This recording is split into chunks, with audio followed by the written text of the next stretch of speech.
Thank you for all those wonderful words of welcome. Thank you for being here with us today. And thank you for the true honor of serving as the 12th president of Cottey College.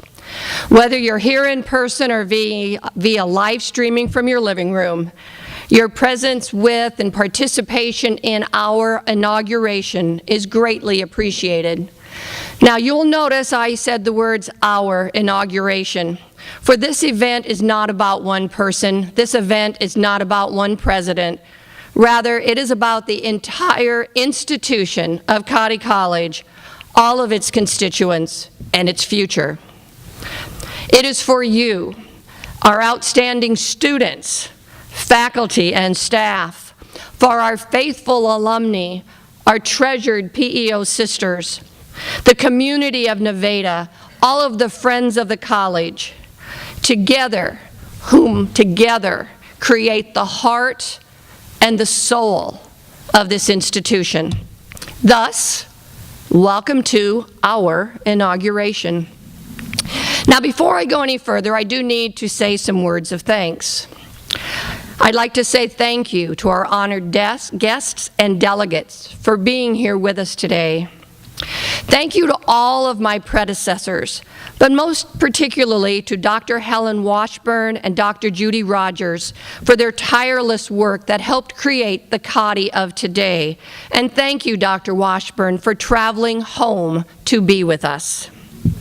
Thank you to the owners of the college, the International P.E.O. Sisterhood, a group of over 250,000 women across the United States and Canada who all believe in the mission of this college. They believe in the education of women, and the organization has, since the early 1900s, made available over $280 million to women for their education.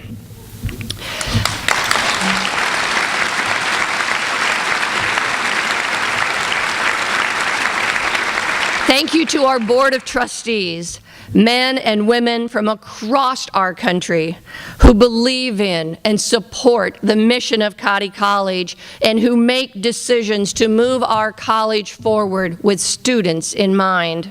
Thank you to all of the alumni who love their school, believe in their institution, who support their institution, who refer students to Cottey, and also whom come home to visit. And of course, our faculty and our staff, past and current. Our institution truly would not be who she is today without you sharing your knowledge, your talents, your skills, treating every student as an individual, being the absolute amazing role models that you are, and dedicating your careers to the life of the education of women. And to the community of Nevada, having been partners in the education of women now for over 130 years, thank you. Thank you for welcoming our employees and our students to the community, for opening the doors of your businesses, your nonprofits, your institutions of faith, and making us all feel welcome. To the parents of Cottey students, thank you. Thank you for entrusting your young women to our care. We take that care, that security, that safety, and their education very seriously. And to our students, thank you. Thank you for choosing Cottey. Thank you for telling your friends about Cottey, and thank you each for being Cottey women. Now, if you'll indulge me just a moment, I do need to make a few introductions. I would like my husband, Jack, to please stand. He has encouraged me over the last 42 years to follow my dreams.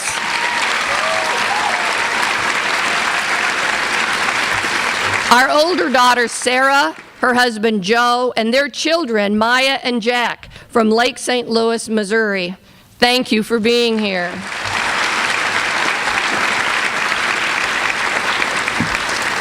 My daughter, Lauren, and her daughter, Bella, from Medford, Oregon, and Brandon and Bauer would be here, but Bauer had to take a nap, so they're back at the house. Thank you for being here. Brandon's mother, Carol White from Rolla, Missouri, is here celebrating, as are my brother and sister-in-law, Jim and Kathy Rudd from Lake Oswego, Oregon. Thank you. Thank you all. And as many of you know, my mother, Barbara, passed away just a few weeks ago. And while she is not here in person, I can guarantee you she is participating via her own form of live streaming. So thank you for being here, Mom. Now, for those of you who know me well, and there are a few in the audience, some friends from St. Louis, some friends from Waukon, Iowa, for those of you who know me best, the theme of this inauguration should come as absolutely no surprise. I have been a fan of John Lennon since that first discussion about who was the cutest Beatle while riding in the back row of the yellow school bus with a group of prepubescent girls. It was always John for me. Now, the theme Imagine, of course, comes from the title of a song written and sung by John in 1971, the best-selling single of his solo career. Now, while the words of the song are not in any way meant to be an anthem for this event, that single word, imagine, is at the core of what it will take to move Cottey forward. We cannot sit still. We cannot wait for the future to come to us and magically unfold itself. We need to first imagine our future and then take the steps necessary to make it come true. So let's travel back to the 1880s. Virginia Alice Cottey, you've heard of her before today, the founder of our school. She was a woman with a dream to ensure that girls and young women could receive a quality education. We can just imagine her sitting at her desk, thinking about her school, the courses she would offer, the faculty and staff who she would hire, the courses, the students she would enroll, and of course, the building she would erect. But she knew it was not enough for her to simply imagine what she wanted to happen. She needed to make her dream possible and true by taking those steps necessary. Thus, she and her sisters pulled together $3,000 and set off to find their home. Eventually, yes, they arrived here in Nevada, Missouri, and she knew that this would be the home for her school. The home that she would later be called Cottey College, and she had achieved her goal because she believed in what she had imagined. Now, since the days that Virginia Alice Cottey walked the corridors of Main Hall until this very moment and far into the future, our mission has been, is, and will be the same: the mission to educate women. Now, today, that mission centers on ensuring that our students receive a quality liberal arts and sciences education, strongly coupled with the content of the chosen major. They receive a rigorous education that not only encourages, but requires them to think critically and apply what they learn to new and unique situations, to study all aspects of a topic before reaching a decision, to learn how to learn and to learn how to think. An education at Cottey ensures that every student finds her voice, but more importantly, that she learns to never allow that voice to be silenced. As a campus, we immerse our students in a global society by hiring a diverse, highly qualified faculty who bring the world into the classroom, by recruiting students from not only around the country, but from around the world, and by encouraging our students to travel beyond the borders of the United States. Further, our mission is to encourage students to immerse themselves in the culture and the community of Cottey College, to assume leadership roles, to join clubs and organizations, to be members of our arts and athletic groups, to take part, if they so choose, in our many wonderful traditions, and to develop a strong network of friends and mentors that will last them a lifetime. Now, Jack and I, and the cat, arrived in Nevada about 16 months ago. Prior to that arrival, I could not have imagined what the next 16 months would bring. Since that time, as you have heard, I have also tried to immerse myself into the community of Nevada and the community of Cottey College. I have visited classes, I've attended faculty and committee meetings. Jack and I have attended concerts, art shows, ball games, leadership events, theater and dance performances.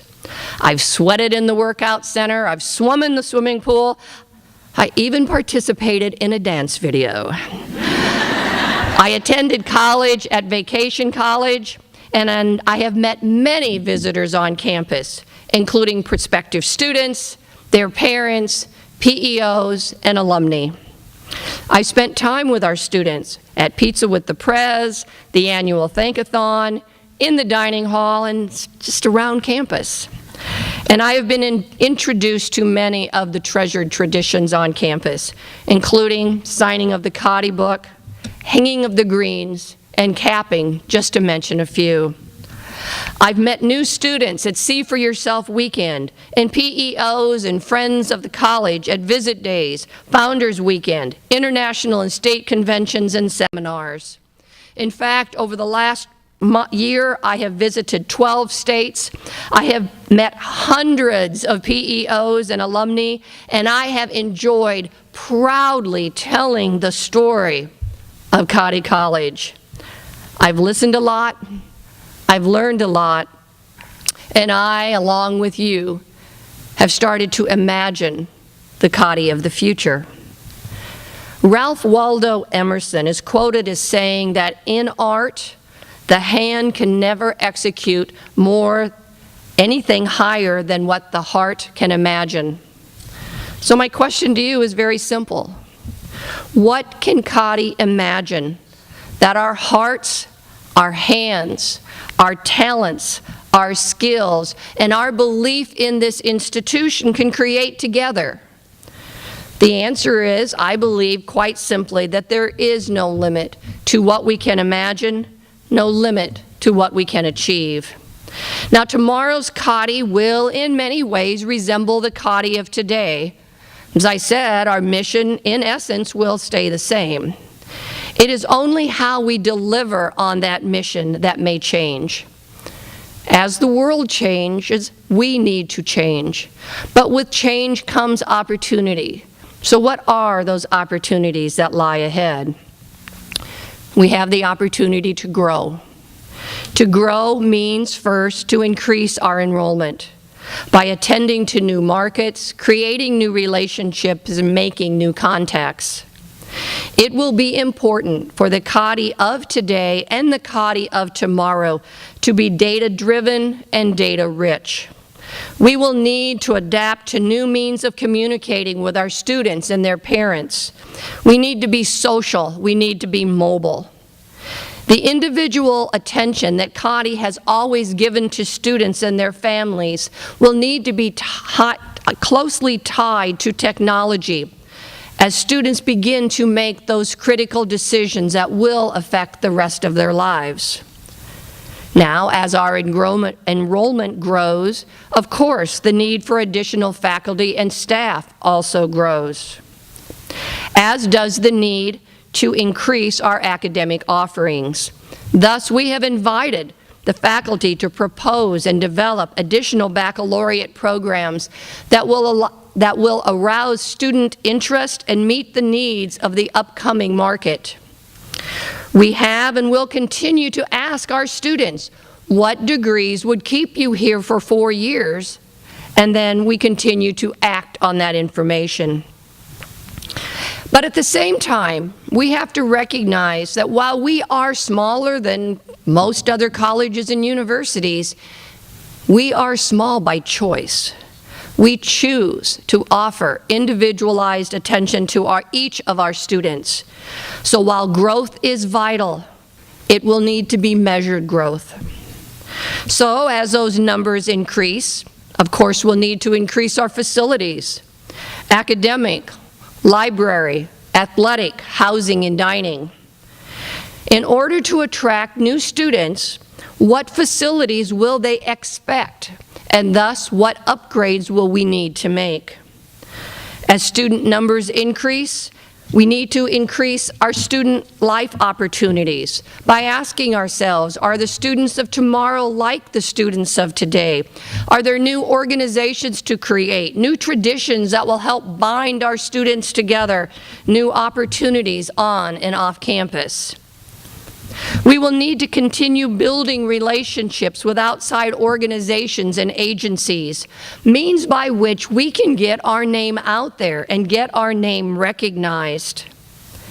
Over the past year, to that end, we have established or strengthened relationships with the Girl Scouts of Northeast Kansas and Northwest Missouri, FCCLA, the women's organizations in northern Arkansas and Kansas City, the Affinity Group and Central Exchange of Kansas City, just to mention a few.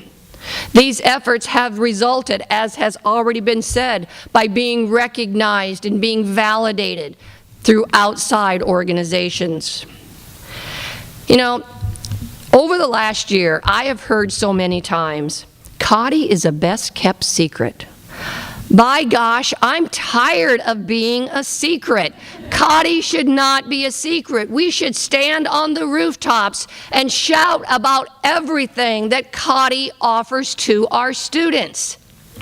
That's what we need to do. We have amazing faculty, we have amazing staff, we have amazing facilities.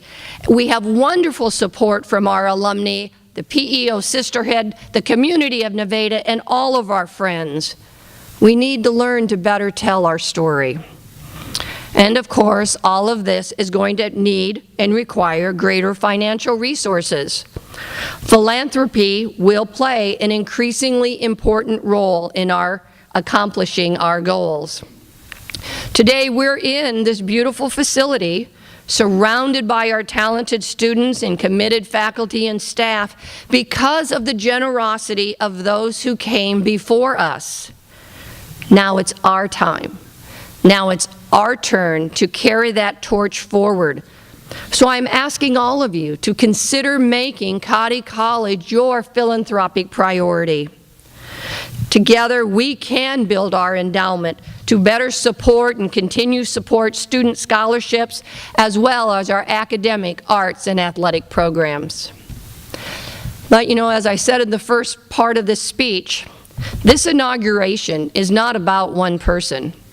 It truly is about all of us.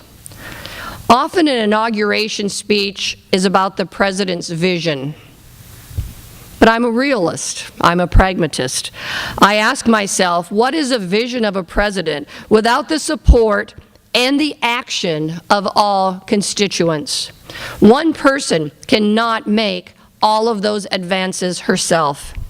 It will take all of us. It will take you, it will take you, it will take me, it will take the people sitting in their living rooms via live streaming.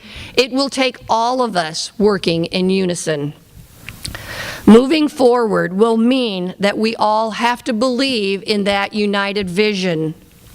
Throughout the last year, thus, to that end, as a campus and as a community, we have engaged in focus groups discussing the question, who do we want to be in 5, 10, 20 years? As one, we discussed the need to grow and to serve our students in the best possible manner. Now, we need to act on what we imagined, take the steps forward that we desire for Cottey College. I am here to tell you that as your 12th president, I pledge to believe in Cottey College and all for which she stands. I pledge to listen and carefully consider all ideas and suggestions from wherever they might come. I pledge to put our students at the center of each decision. I pledge to willingly continue telling the story of Cottey far and wide.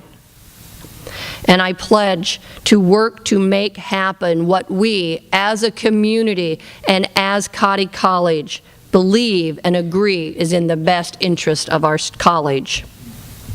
So, I ask you, how will you join our efforts?